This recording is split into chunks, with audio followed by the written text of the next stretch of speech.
from the studios in beautiful Oceanport, New Jersey. Welcome to the biggest and greatest podcast ever. I'm your host, Ray K.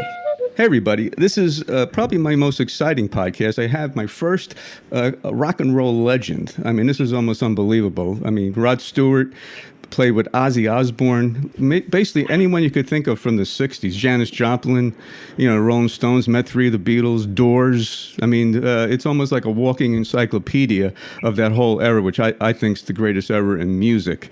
He also was friends with Jimi Hendrix, hung out with Prince. I mean, this is pretty crazy stuff. One of the top, I'm going to call it top 10, maybe 5 rock and roll drummers of all time. I may add, it might be number 1. I guess it's an opinion. But he has a book out that I just finished about 5 minutes ago. Stick It, My Life with Sex, Drums, and Rock and Roll. You got cartoons, drum clinics, whole bunch of stuff. Got a new album out. Carmine Appice, welcome to the podcast. How you doing? All right. How was that intro? Pretty good? Yeah, no, not bad. We met through a mutual friend. It's hard to get 52 years into like 3 seconds. Yeah, I know. I could talk for like 20 hours, I guess, on it, but I cut it to 20 seconds. And Zach Martin, mutual friend, actually, I read in the book, he introduced you to Leslie, which was pretty interesting. Zach's a good friend of mine. Yeah, he did. Yeah. And the book did well. It didn't do as well as I thought it would do. But originally I was signed to VH1 Books, which if it was on VH1 Books, it would have done a lot better. And unfortunately, they went out of business just before the book came out.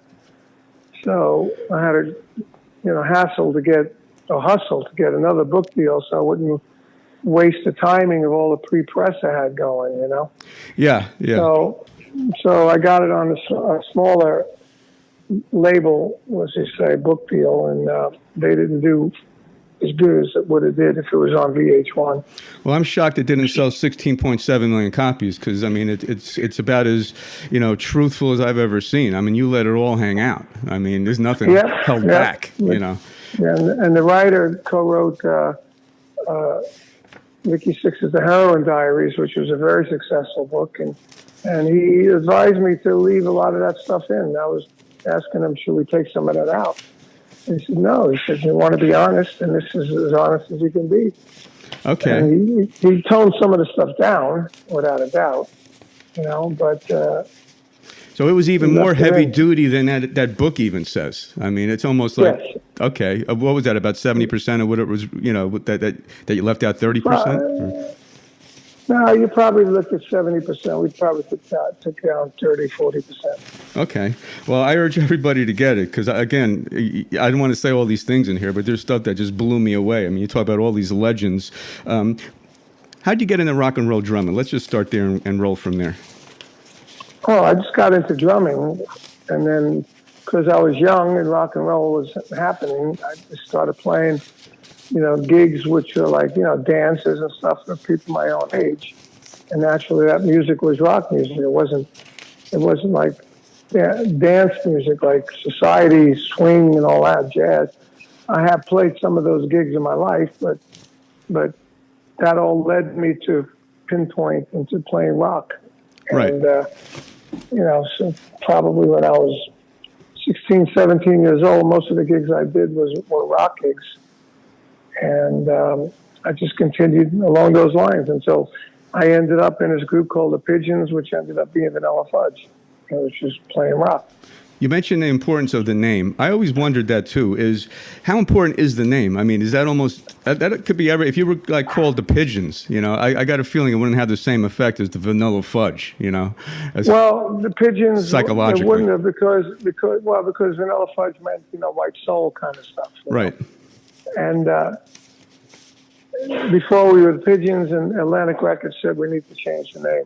Just as I'm producing and co-managing a young band, they were called Sleepless Serenade. I said, that name is awful. So they came up with another name called Kodiak, which had some power to it, So that's the idea. I mean, there's a lot in the name. Right. Really I mean, is. if the Beatles were called the Quarry Girls or something, I mean, even if those songs were there, I mean, it's just Quarrymen, I think it was. Yeah. But even worse than that, if they were the Quarry Girls, say, I'm kind of tongue in Really, cheek no kidding. a little bit. But now you were hanging out with Jimi Hendrix. I mean, these guys are legends. Just tell us a little bit about what he was like. Guys, people are going to read the book. Tell us. He was playing around the same clubs that we were playing. When I was in different bands, I had a band called Thursday's Children before the Pigeons, and we would play clubs around New York. And Jimi Hendrix was Jimmy James at the time, and he would play around the same clubs that we played at. So one particular club was up on the west side, Upper West Side, West 77th Street, called the Lighthouse, and we would do half on, and he would do half on, half hour. We do half hour, and then at some point there would be a break where they play music records for an hour. So on that break, we would go hang out together. We'd go to these black prostitute apartments and smoke some pot and talk about making it. And so this was before he even hit it. He didn't even hit it then. So you got him early. Okay. Totally before. And then the next time I started hearing about him was when I was in Vanilla Fudge, and he was Jimi Hendrix, and I saw a picture of this guy, Jimi Hendrix, playing guitar with his teeth. And the only other guy I knew that was a black guy doing that was Jimmy James. So I figured it must be the same guy. And next time I saw him was in London, and at this really cool place called the Speakeasy. And they had a part where the bands played, and they had a restaurant part. So I was in the restaurant, I saw him, and I went up to him. I said, "Hey, Jimmy, it's Carmine. I play with this group Thursday Children. We played at the Lighthouse and blah, blah, blah." And he said, "Oh, yeah, I remember that." And he said, "No, that's you? Yeah, wow, what are you doing here?" I said, "Well, I play with Vanilla Fudge." He goes, "Oh, man, I love the Fudge," Uh-huh. So we became friends again. And throughout his career as Jimi Hendrix, we did a lot of shows with him with Vanilla Fudge, did shows with him with Cactus. Matter of fact, we did the last festival he ever did with him, the Isle of Wight Festival. We played with Cactus, and he was on as well. We hung out backstage for the 2 or 3 days that we were there. Now, was he as a lot of number one guitarist ever? Is that? I mean, you were right there when. Was he that great? Was he really one or top five? Yeah, he was. He was totally different than all the other guitar players.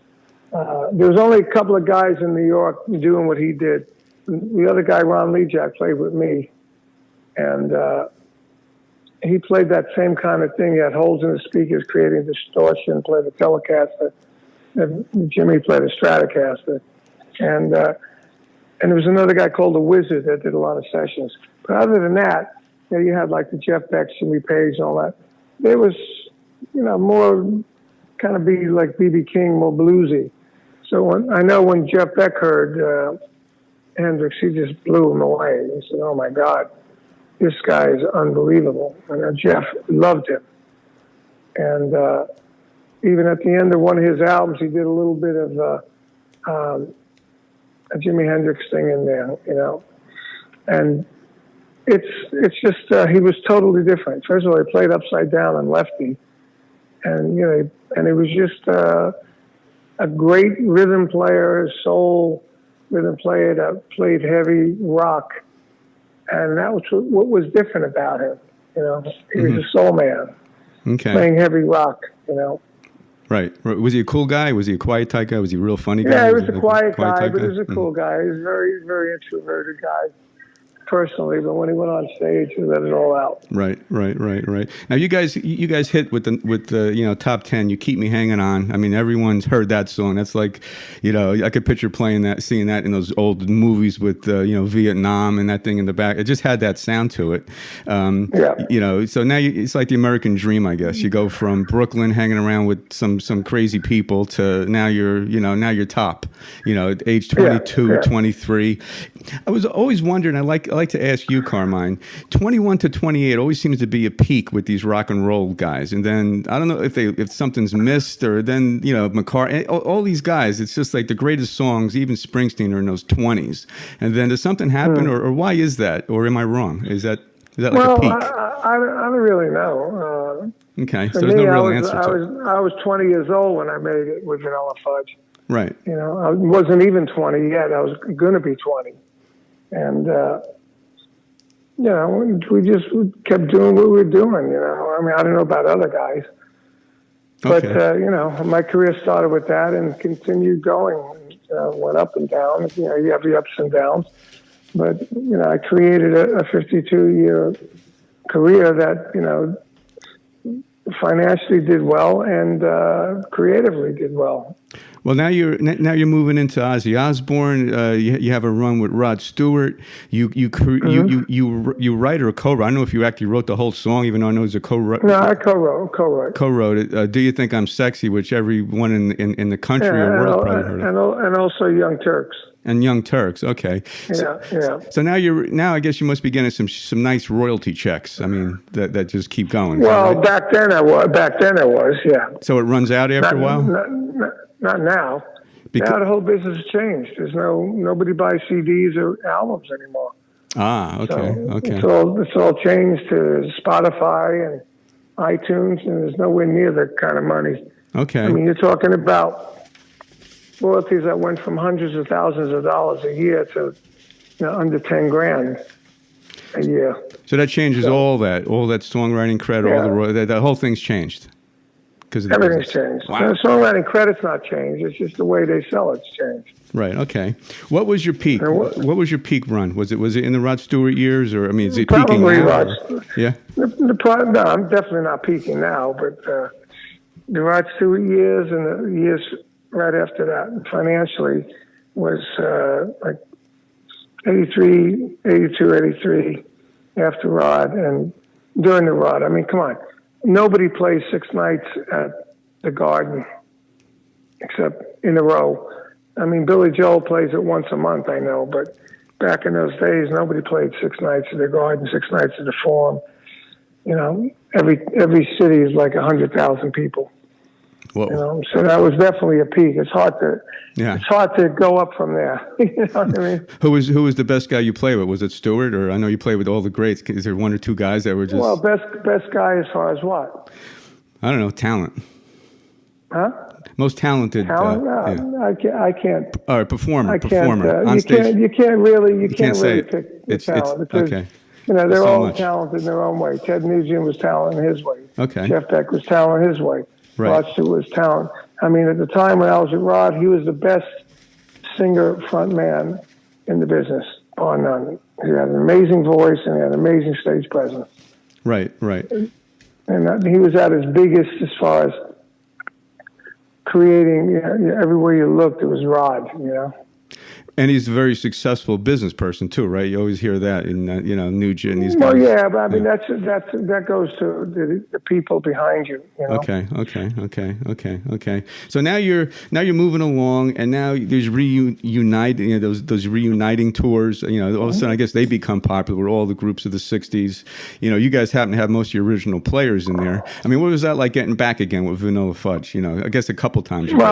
Well, the first time we got back together wasn't original. It was we did get back together with the original band in '87 after we broke up in '70, and we did a tour with War, and they opened up for us in Rare Earth, and we played 3,000 seat venues and pretty much did really well on that tour.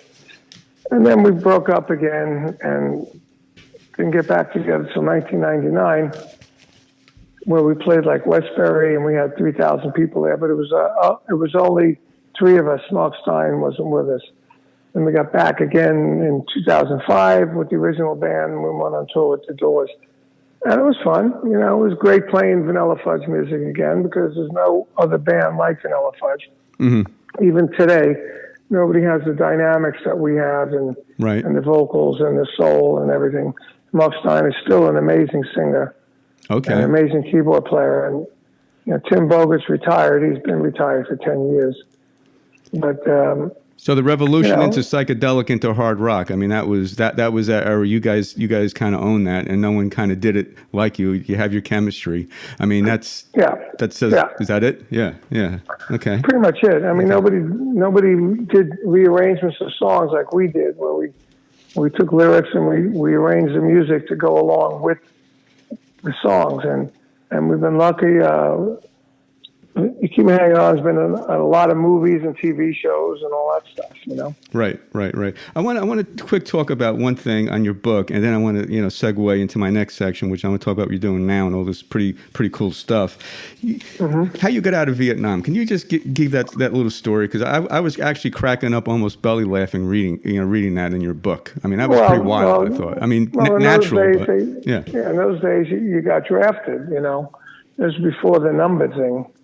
And I turned 18. I said, there's no way I'm going to go into Vietnam. So I let my hair grow. I smoked pot for 3 days. My beard was, long. I looked like a bum. I went into the Whitehall Street in Brooklyn where they do the test. And guys, you do any drugs? I said, yeah, I do marijuana. He says, everybody does that. I said, oh, great. He's trying to suck you in. Yeah, so then I sat down and they fill out the form. And the form, it says, you take any of these drugs? And I checked all the drugs off. Okay. Next thing I know, they sent me to a psychiatrist. So I sat there and I remember looking at a map of the U.S. on my left and because I'm a drummer, I can move my hands really fast. And I started shaking my hand and grabbing it with my other hand. And whatever question he'd ask me, I would answer something that had nothing to do with it. Okay, right. Like you say, well, what do you feel about wars? In general, I go apples. And then next thing I know, they sent me up to this guy and he said, son, you're unfit for duty in the U.S. Army, so we're going to put you, we're going to figure out what we're going to do with you, so, but either way, you're not acceptable for the Army. And I started freaking out saying, but I need the money. I need to get in. Wow, you took it that far. And you could have just said, thank you, bye. Okay. Yeah. And then they sent me under this thing where it said a big red R for rejects. And I met a friend of mine that had shot up heroin to get out. And then they sent me, how did I get what they called a 1Y? Well, they wouldn't take me unless, the Russians were walking down the streets of Brooklyn. Then they'd take me. But they gave me a 4F, which means under no circumstances would they take me for some like a mental disability. Okay, so you were probably dancing out of there then, right? And now you're free. I got out of there, and it took me like 30 minutes. I'm waiting for my friends in the candy store, they called it, and like a soda fountain, right? And I was waiting for my buddies, and it took them 2.5 hours to get out, and I was out in a half hour. Okay, because you were crazier than them. Yeah, and then I got the 4F. I perceptively, right. So. Okay, so it wasn't too hard to get out. You just had to be smart enough to kind of, know that you could do that, and then they wouldn't obviously not take you, But and I wonder, because when I made Vanilla Fudge, I pioneered a lot of things for drums, and I often wonder if I would have went in the Army, I wouldn't have been in Vanilla Fudge. I wonder if somebody else would have pioneered that kind of stuff. Okay. Yeah. And if not, what the drum sets and the drum styles would have been like if I wasn't in Vanilla Fudge and I never made it. The whole thing would have been different, probably. Well, it would have definitely been different. Interesting. Yeah, because there'd be no Vanilla Fudge. Yeah. It's amazing the fate how all that stuff happens, And do you think Vietnam the music was because of Vietnam? You always hear that, like that music was because of that intensity in the air. No, our music wasn't. Okay. We weren't a protest band. We were like the West Coast bands were like protest bands. Okay, right. We weren't that. We were like I got you. A psychedelic soul band. Right. Yeah. On this section, I want to talk about what you're doing now, Carmine. Tell me about this recent thing, because this is exciting to me. Like new music, Guitar Zeus. I mean, I love the name. Tell me about that. Yeah, well, that happened in the mid '90s when I had a band with Joe Turner, Jeff Watson, and Bob Daisley, but it was also grunge era, and guys like us were not really accepted in the music business anymore. We were like the dinosaurs. So we worked a lot in Japan. So we had a band together, and Jeff Watson got a solo deal right out of Night Ranger, his guitarist. And I said, I was trying to get a record deal for 10 years after my first record deal in '82. And, I was having a problem. I said, man, what do I got to be, a guitar player? Maybe I'll do a guitar album, a drummer doing a guitar album. I'll bring my friends in to do, play on the album. I'll call it Guitar Gods. And I said, no, I'll call it Guitar Zeus, because we were screwing with the name Zeus for the band, which ended up being Mother's Army, it was called. Uh-huh. So I said, oh, we'll call it Guitar Zeus, so that's a cool name. And I was kidding around. And I went to bed that night, and when you're sleeping, your brain won't shut off. Mm-hmm. My brain kept swirling around. Guitar Zeus, what a great idea. I can get different friends of mine to play, do the tracks, bring them in to do solos. I said, wow. So it took me a couple of years to find a manager, put the deal together, which he got out of Japan. In the interim, I ran into Brian May and Ted Nugent, guys from King's X, and a couple other guys. And I asked them if they would play on this album if I did it. And they said yes. So once I got the deal out of Japan, we did it. And I ended up getting Brian May first, Ted Nugent second, the King's X guys, singer and guitar player third. And Ingve wanted to do it, and he did it. And then I got Slash, I got, Paul Gilbert, and I got all these other people who do it, Steve Moss. And in the end, we got a deal in Europe, got a deal in Japan, got a deal all over the world except here. So we released it. It did well. I did a second one, got the budget out of Japan again. This one I had Richie Sambora on and some other people, okay. Neil Sean, Ted Nugent again, Neil Sean, and a lot of big guys. And so altogether I sold maybe 170,000 records, including doing the Guitar Zeus Japan with all Guitar Zeus guitars from Japan, and Guitar Zeus Korea with all Korean guitars. And I went over to Japan and did it, went over to Korea and did it. And they did well. Still never released it here. In 2005, I tried to release it here. We did a compilation of the two albums, and it ended up getting on YouTube and iTunes, and the label went out of business. So I never promoted it, so nobody knew about it. 2009, the same thing happened. I got a record deal. They did nothing for it. So recently, I was going to release it again just as a catalog item. The guy I've been working with my brother, works with a company that deals with all the digital releases. And he said, you should release it digitally because pretty soon iTunes is going to be doing a different model, and they're not going to be doing a lot of downloads anymore. It's going to be all streaming. So the digital part of your deal is going to be more important than the physical part, because the physical part, there's nowhere to sell anymore. All the record stores are out of business. Only place to sell is like Amazon and a couple of mom and pop stores. So he said, so you should keep the digital rights. I said, okay. I did that, and then I tried to get a catalog deal, and nobody would want the catalog deal because they don't have the digital part. So I have a little label of my own that I started a couple of years ago. And so I put the physical part on my catalog of that Guitar Zeus on my label. And so we have a CD and a vinyl version and digital version. But I did find one track that was never released, and I put it on digital. I gave it to Bumblefoot, who played with Guns N' Roses. So he did it for me. And so it was a brand new track. And then I found a couple of the tracks from the Guitar Zeus Japan and Korea. And I did Do You Think I'm Sexy Over, done heavy with Pat Travers. And I did a track with John Norum from Europe, the group Europe. So I introduced 5 brand new tracks that were never released here at all. Okay. And then we started doing promotion. I hired radio people. I hired publicity people. I went and did something with Zach Martin and his radio shows with it. And little by little, we're starting to get traction. And I'm still promoting it. And I met a guy that wants to do a PBS special, a Guitar Zeus PBS special. Oh, wow. Okay. Whether that happens or not is yet to be seen, but it's good to know that he's into it. And, so we're promoting it. We're about to start an internet promotion for the album. I'm doing some speaking gigs that incorporate me talking about how I put this Guitar Zeus together, because it is a pretty great story. And like I have one on the 12th in Connecticut.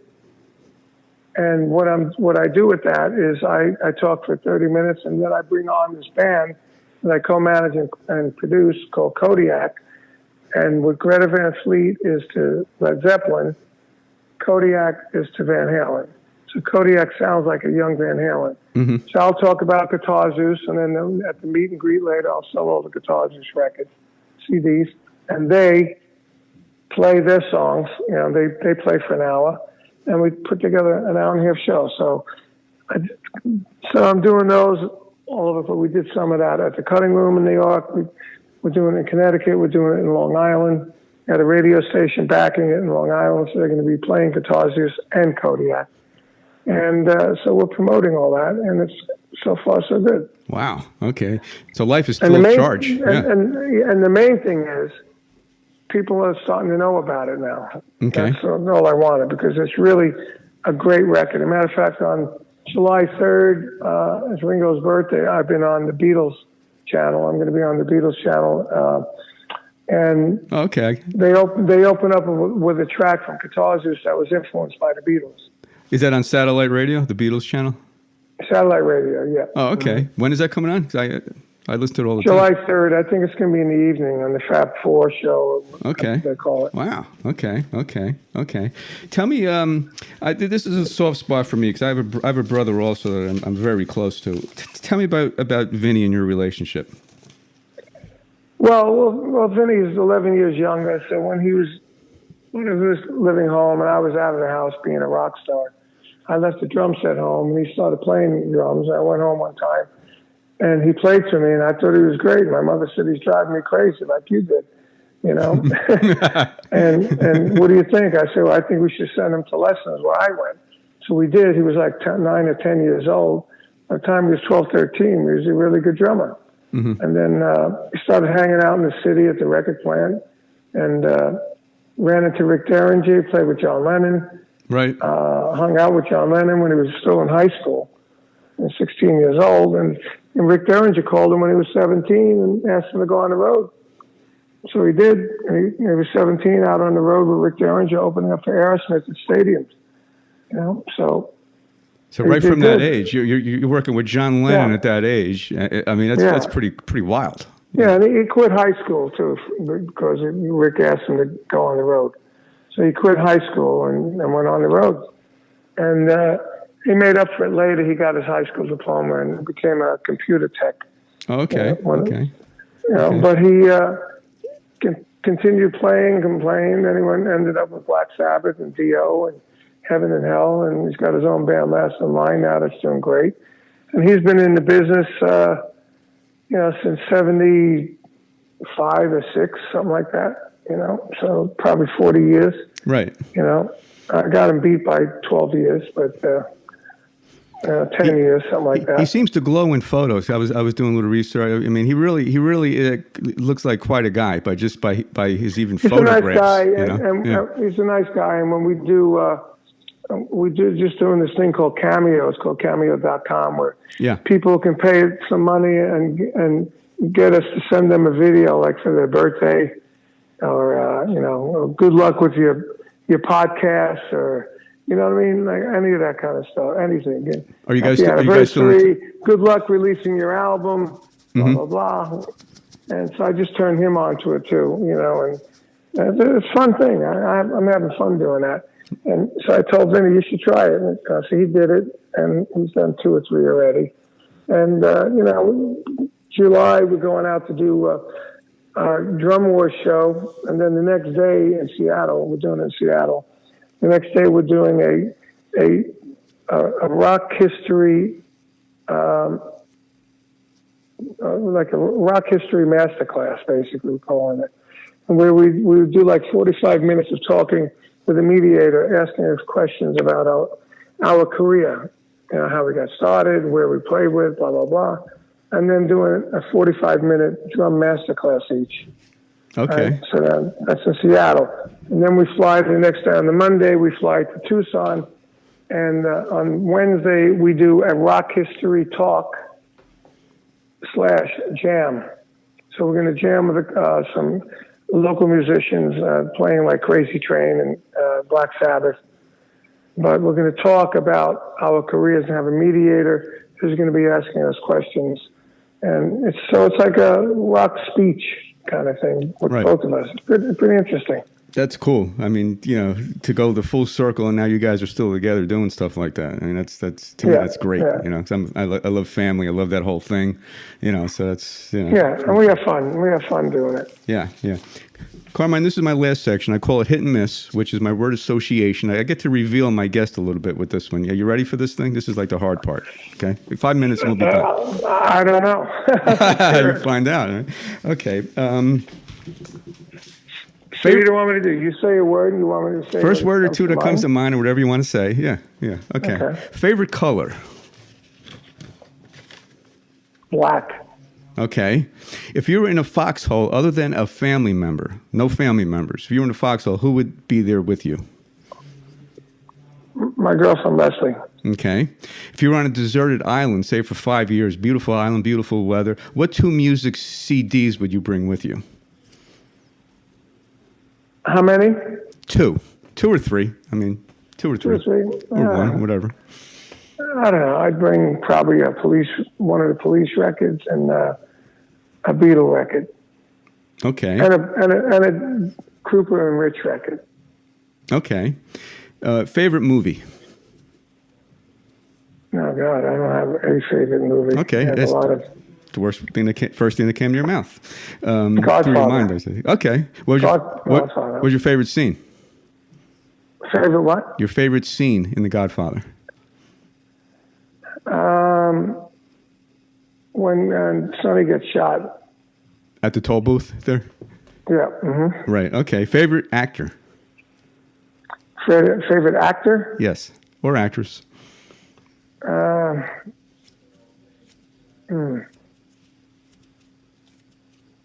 like Brad Pitt. Okay. What comes to mind when you hear ocean? The ocean. Zeppelin song. Okay. Drum. Drum? Mm-hmm. As much as I can. Okay. Top 5 bass guitarists ever. Top 5. Tim Bogert, Jack Bruce, Tony Franklin, John Entwistle, and Jaco Pastorius. Okay. How is McCartney as a bass player? He's great. Great bass player. He is. He's legitimately a great If player. you had said 6, I'd say McCartney too. Oh, okay. Biggest influence? Gene Krupa and Buddy Rich. Okay. Lennon or McCartney? Awesome. Okay. Where's Elvis Presley in this whole rock and roll thing? Where's he, say something about Elvis. Well, I mean, he was one of the originators, but I wasn't a big fan of Elvis. Mm-hmm. Okay. I liked the big bands, like the Alan Freed big bands, Little Richard, stuff like that. Right. When you became friends with Buddy Rich, were you still in awe with him, or did you, were you actually friends with him, or did you have that when you meet your idol, that seems to change things emotionally? At first, I was in awe. Then we became friends and realized he's a cool guy. Right. What advice would you give a musician, a budding musician right now, a drummer, say that likes it and wants to get into it? Practice and get to know your instrument, master your instrument to the point where you can go out and play with bands. Okay. My last hit and miss, Carmine, you ready for this last one? Uh-huh. Okay. If you had one wish in the world, and I'm a genie, I'm going to grant your wish tomorrow, what would that wish be?